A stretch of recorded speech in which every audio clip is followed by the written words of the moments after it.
Kita akan membaca firman Tuhan yang terambil dari Matius 13 ayat 31 sampai dengan 33 dan kemudian dilanjutkan dengan ayat 44 sampai dengan 52. Saya akan membacakan mulai dari ayat yang ke-31.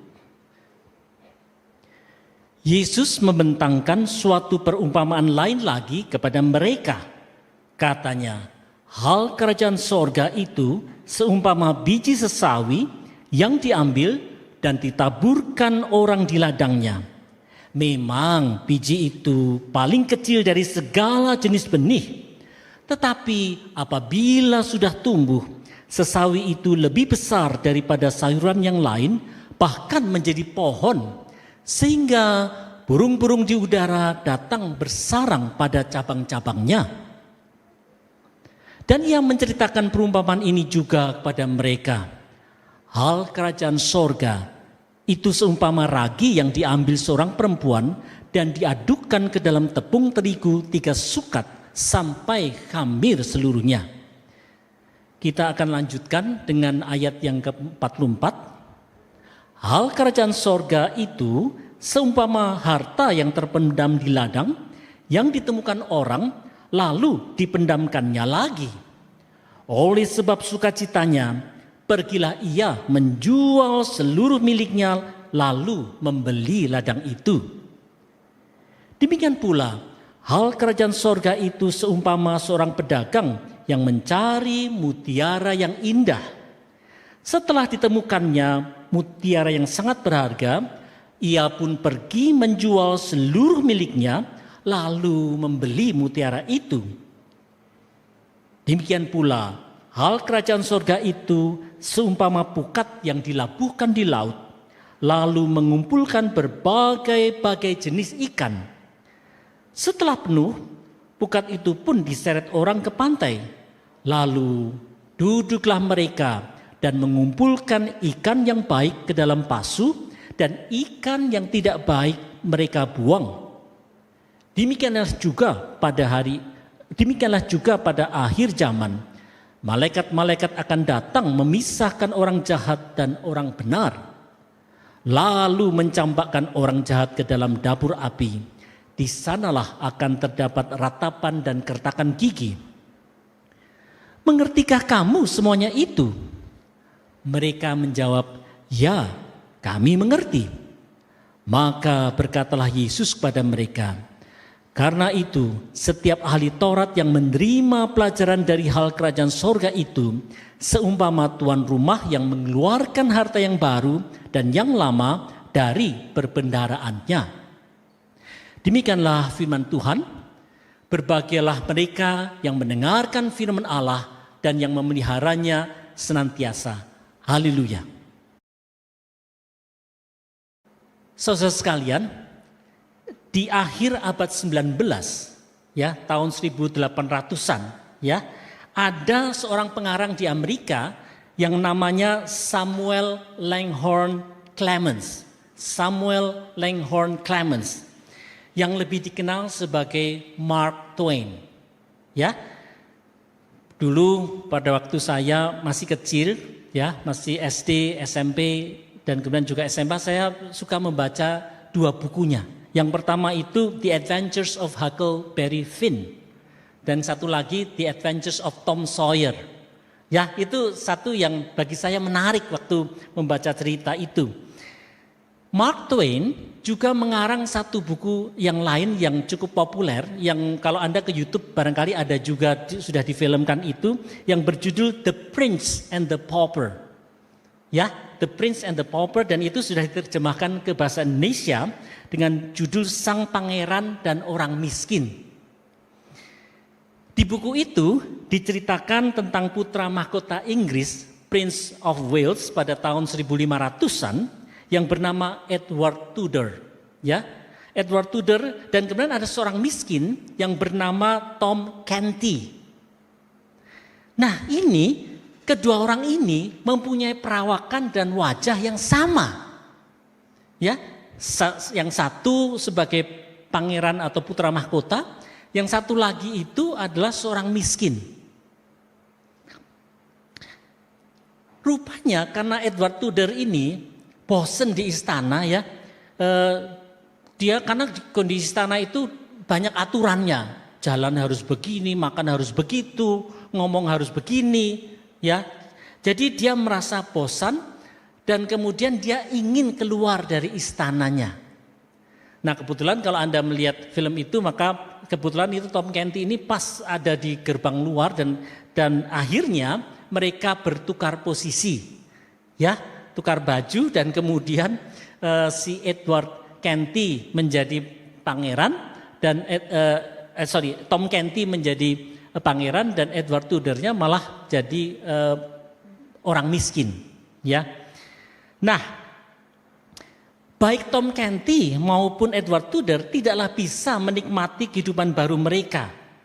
Tom Canty, sang pemuda miskin itu, sewaktu masuk ke kehidupan istana di kerajaan, menghadapi berbagai peraturan kerajaan sesuai dengan status barunya itu, tentu saja shock. Ya orang biasanya bergelandangan di pinggir jalan, masuk istana. Tentu ini sesuatu hal yang mengejutkan bagi dia. Dan ia sangat tidak betah. Ya, rupanya jadi pangeran kagak enak rupanya, gitu ya. Jadi ada ketidaksesuaian antara status baru sebagai pangeran dengan perilakunya sebagai pemuda miskin. Tentu saja ini hanya sebuah gambaran bahwa hal ini sering juga terjadi sewaktu kita percaya pada Kristus dan diterima sebagai warga kerajaan sorga. Ya, kita masuk ya dari kegelapan dan masuk ke dalam kerajaan sorga. Kita sering bertindak seperti Tom Canty dengan segala pikiran dan perilaku lama kita. Bahan renungan yang kita renungkan hari ini di Matius 13 tentang perumpamaan yang merupakan ajaran Yesus menjadi sangat penting untuk mengubah cara berpikir kita sehingga kehidupan kita bisa makin sesuai dengan status baru kita sebagai warga kerajaan sorga. Ya, supaya memang cocok gitu loh, ya. Yang kita baca tadi itu sebenarnya terdiri dari 6 perumpamaan. Dan kemudian 6 perumpamaan ini tentu akan melengkapi pemahaman kita tentang makna dari kerajaan sorga supaya nantinya diharapkan kita semua bisa hidup sesuai dengan status baru kita sebagai warga kerajaan sorga. 6 perumpamaan ini akan dikelompokkan menjadi 4 ajaran. Ya, ada 4 ajaran yang akan kita tentang kerajaan sorga yang kita akan pelajari pada pagi hari ini. Nah, saudara sekalian, mari kita coba teliti satu persatu ajaran yang ada di perumpamaan ini yang dikelompokkan dalam 4 ajaran. Mari kita lihat ajaran pertama. Ajaran pertama ini adalah tentang kecil tapi bermanfaat. Ya, di situ bagian ini meliputi 2 perumpamaan, yaitu perumpamaan biji sesawi dan perumpamaan ragi. Di perumpamaan tentang biji sesawi di ayat 31 dan 32, Tuhan Yesus menyampaikan bahwa biji sesawi ini adalah biji yang katanya paling kecil. Nah, mungkin kita mikirnya sesawi itu sawi ya. Kita tidak tahu persis ya itu tanamannya seperti apa. Ya, tetapi Tuhan Yesus mengatakan bahwa biji sesawi itulah biji yang terkecil, tetapi kemudian dia bisa bertumbuh dan menjadi besar bahkan melebihi tanaman sayuran yang lain sehingga menjadi seperti pohon dan kemudian burung-burung di udara datang bersarang pada cabang-cabangnya. Benih yang kelihatannya kecil tadi itu ya telah membawa manfaat yang besar bagi sekitarnya. Dalam perumpamaan ragi, hal yang senada juga disampaikan Yesus Kristus, di mana di dalam ragi itu dicampurkan ke tepung terigu. Nah, mungkin Anda semua yang sudah pernah belajar masak ya, kalau masak roti itu, kalau dikasih ragi ya, terus kemudian ditutup dan kemudian nanti si roti ini akan berkembang dan kemudian waktu dipanggang dia akan menjadi enak ya, lunak ya. Kayak roti tawar yang kita makan kan jadi seperti itu. Kalau tidak pakai ragi akan jadi keras. Ya, akan jadi keras.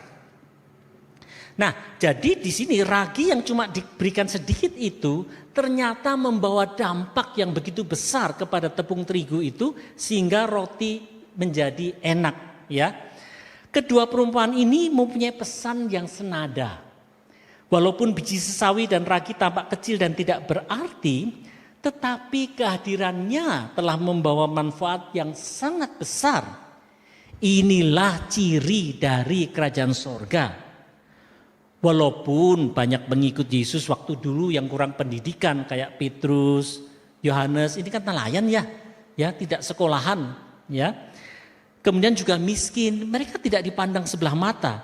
Tetapi para pengikut Yesus ini membawa dampak yang besar.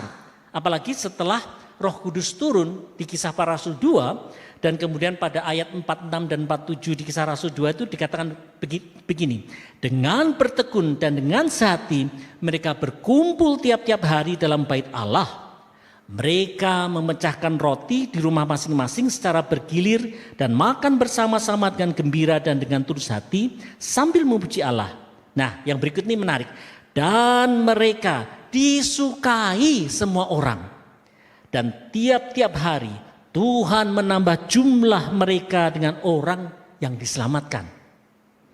Kehidupan jemaat yang pertama-tama itu merupakan contoh kehidupan seperti biji sesawi dan ragi yang walaupun sedikit, walaupun minoritas, walaupun tidak kaya, walaupun tidak terpandang, walaupun kurang pendidikan, tetapi kesaksian hidup mereka itu telah menarik banyak orang dan melalui mereka jumlah mereka menjadi makin bertambah dengan orang yang diselamatkan. Ini persis kayak ragi tadi kan, ya kelompok orang percaya zaman dulu itu kecil. Tapi mereka membawa dampak yang besar. Dan itulah yang seharusnya terjadi pada kehidupan kita. Bagaimana dengan kehidupan kita sebagai orang percaya di masa kini? Apakah ciri biji sesawi dan ragi yang membawa manfaat baik kepada sekitarnya itu ada dalam hidup kita? Apakah kehidupan kita itu menarik orang untuk datang kepada Kristus? Atau sebaliknya justru menjadi batu sandungan? Apakah kehadiran kita itu jengkelin?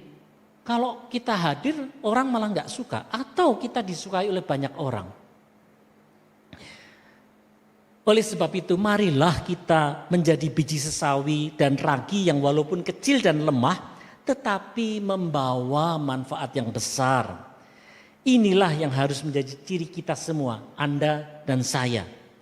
Jangan kita justru menjadi nila yang merusak susu sebelanga. Mari kita sekarang masuk ke ajaran kedua dari Tuhan Yesus, ya, yang tentang harta terpendam dan mutiara indah, yaitu tentang mengutamakan yang utama. Di dalam perumpamaan harta terpendam yang tadi kita sudah baca tadi, dikisahkan bagaimana seorang telah menemukan harta terpendam di sebuah ladang, ya. Nah, kemudian ia memendam kembali harta tersebut. Karena apa? Karena untuk dapat mengklaim harta tersebut, maka ia harus memiliki ladangnya kan? Ya. Masuk akal bukan? Karena dia tahu betul bahwa nilai harta terpendam itu jauh melebihi sangat berharga, maka dia tidak segan-segan untuk menjual segala harta miliknya untuk membeli ladang itu. Karena apa? Karena dia tahu bahwa di dalam situ ada harta terpendam. Ya. Pengetahuan akan harta terpendam itu telah membuat orang itu berani bertindak untuk menjual segala hartanya. Ia tahu mengutamakan yang utama. First things first. Hal yang senada disampaikan Tuhan Yesus di perumpamaan mutiara yang indah di ayat 45. Kalau sang pedagang memang telah mencari mutiara yang indah dan telah menemukannya, tentu ia tidak ragu-ragu lagi untuk menjual seluruh hartanya untuk membeli satu butir mutiara yang dia sudah cari-cari itu. Ya, ia sang pedagang ini tahu bagaimana memilih prioritas yang benar sebagai seorang pedagang. Di dalam kehidupan Anda dan saya sebagai orang percaya, tentu banyak hal yang ditawarkan untuk menjadi prioritas kita di dalam kehidupan. Berbagai tawaran masuk ke medsos, ke jaringan medsos kita ya, lewat IG, lewat macam-macam yang kita dapatkan. Dunia sekitar kita seakan-akan berlomba-lomba untuk menawarkan berbagai gaya hidup. Hal ini bisa saja kemudian terwujud dalam gaya hidup hedon yang lebih mengutamakan kenikmatan daripada moralitas. Yang penting asik, yang penting nikmat, nggak pusing tentang masalah moralitas.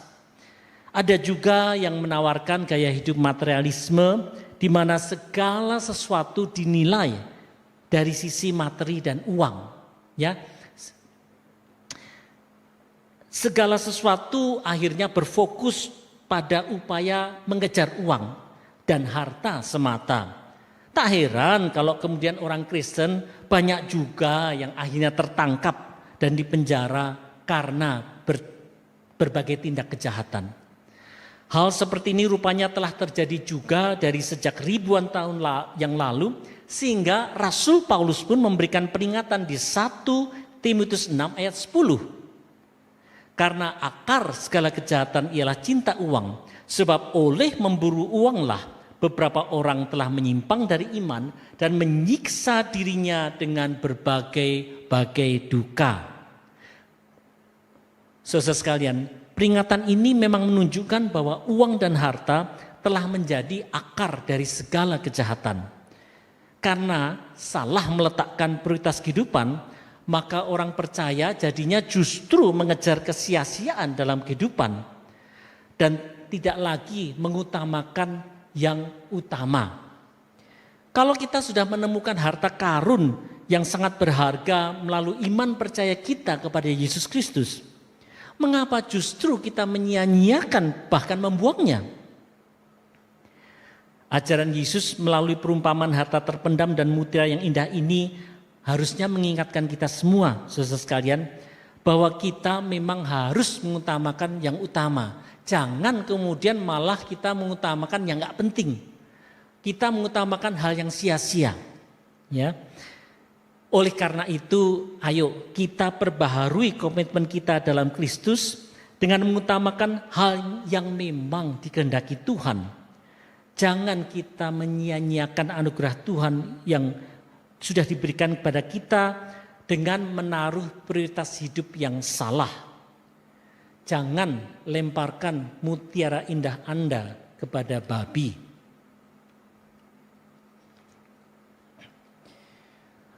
Ajaran yang ketiga yang dapat diambil adalah tentang penghakiman terakhir, ya, di mana ada pemisahan di penghakiman terakhir di dalam perumpamaan pukat. Mari kita baca kembali ayat 47 dan 48. Demikianlah pula hal kerajaan sorga itu seumpama pukat yang dilabuhkan di laut, lalu mengumpulkan berbagai jenis ikan. Setelah penuh, pukat itu pun diseret orang ke pantai. Lalu duduklah mereka dan mengumpulkan ikan yang baik ke dalam pasu, dan ikan yang tidak baik itu mereka buang. Ya. Nah, di sini mungkin kita pukat itu apa ya? Pukat itu kalau zaman sekarang mungkin yang model seperti ini namanya pukat harimau. Ya, pukat harimau itu dia mengeruk ikan, nggak pilih-pilih, ikan besar, ikan kecil dikeruk. Ya, jadi ini adalah jenis pukat di masa lalu yang model seperti ini, seperti pukat harimau. Apa arti dari perumpamaan ini? Nah, kita nggak perlu repot-repot karena Tuhan Yesus sudah memberikan artinya di ayat 49 dan 50. Nah, Tuhan Yesus mengatakan demikian. Demikianlah juga pada akhir zaman, malaikat-malaikat akan datang memisahkan orang jahat dari orang benar, lalu mencampakkan orang jahat ke dalam dapur api. Di sanalah akan terdapat ratapan dan kertak gigi. Ya, kita tentu tahu ya, bahwa seseorang disebut Kristen itu karena dia adalah pengikut Kristus. Pengikut Kristus ini artinya pengikut Kristus yang percaya akan penebusan darah Yesus Kristus di atas kayu salib. Hanya saja tentu kita tahu juga bahwa tidak semua orang yang mengaku Kristen itu sebenarnya benar-benar percaya Kristus. Makanya kan kita mendengar ada istilah Kristen KTP ya. Jadi ngakunya Kristen tapi sebenarnya dia tidak benar-benar menghidupi imannya itu.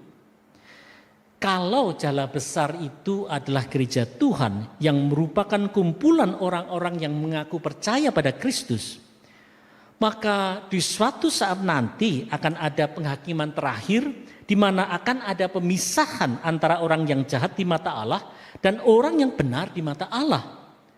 Hal ini diceritakan juga di perumpamaan ilalang dan gandum di perikop sebelumnya. Jadi kalau kita membaca satu perikop sebelumnya, itu cerita dengan ilalang dan gandum yang prinsipnya sama.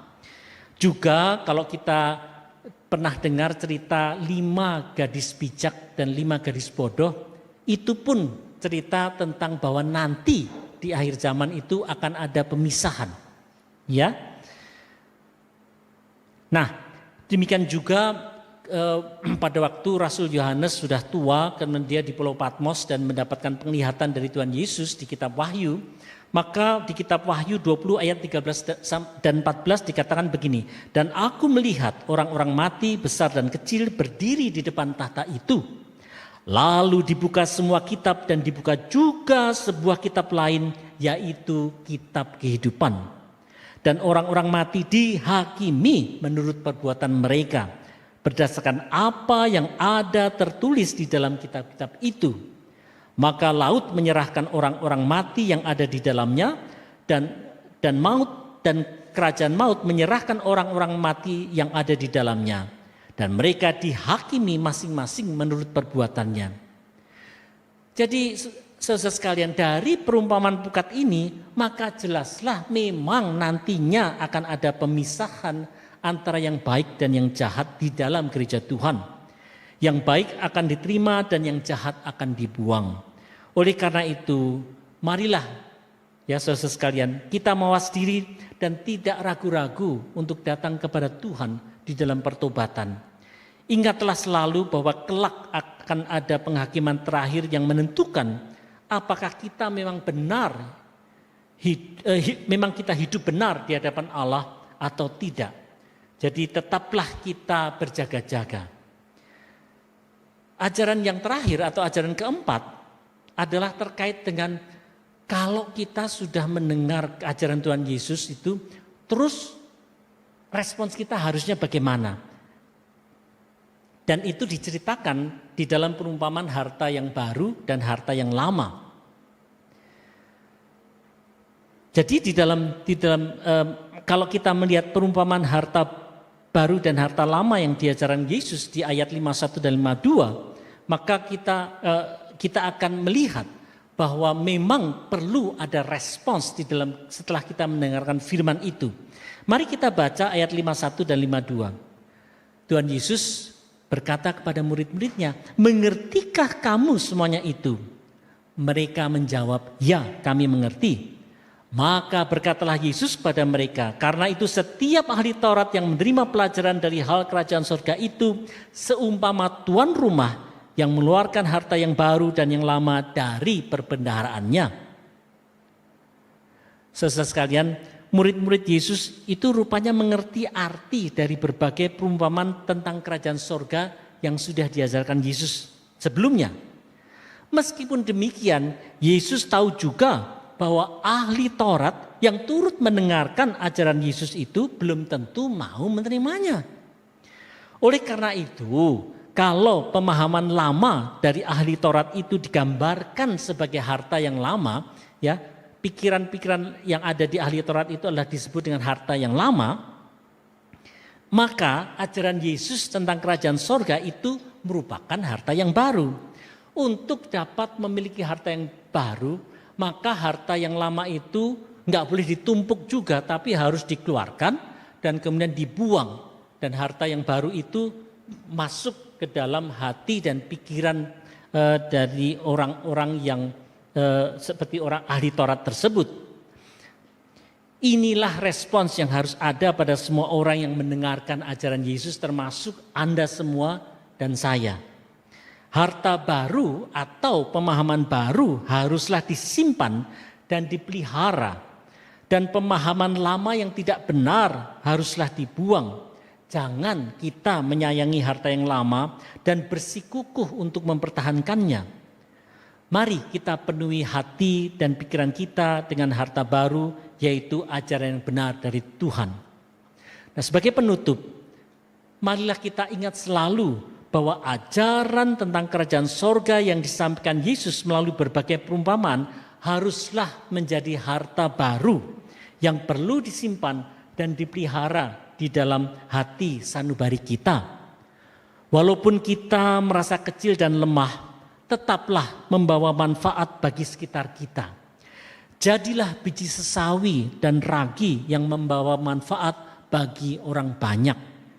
Ingatlah bahwa kita semua memiliki harta terpendam dan mutiara yang indah, yaitu kehidupan keselamatan di dalam Yesus Kristus. Jangan sia-siakan dan peliharalah itu, karena itulah yang terutama di dalam kehidupan kita. Marilah kita selalu mengingat juga bahwa kelak akan ada penghakiman terakhir yang memisahkan antara orang jahat dan orang yang benar di hadapan Tuhan. Kiranya Anda dan saya bisa terus setia sampai akhir nanti. Bila memang ada pemahaman kita yang selama ini salah, marilah kita tinggalkan pemahaman yang salah itu dengan pemahaman baru yang benar. Mari simpan harta yang baru dan rawatlah itu dengan baik. Kiranya Roh Kudus menolong dalam kita menjalani kehidupan kita sebagai warga kerajaan sorga. Amin. Mari kita berdoa.